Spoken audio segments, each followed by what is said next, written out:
ताजिर Nafees Shah and company के accountant Mudassir को निजी बैंक से 6,86,500 रुपये ले जाते हुए लूट लिया गया।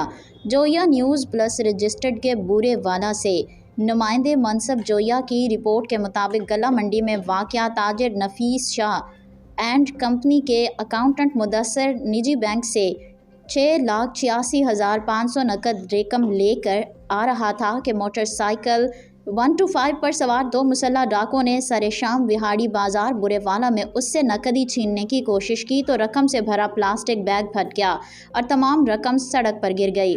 इसी दौरान दो मोटरसाइकिल सवार मुसल्ह डाकुओं ने आतिशी असलहा निकाल लिया और रकम इकट्ठी करने के बाद बासानी फरार हो गए। पुलिस डकैती की वारदात से मुताल्लिक मसरूफ़ तफ्तीश है।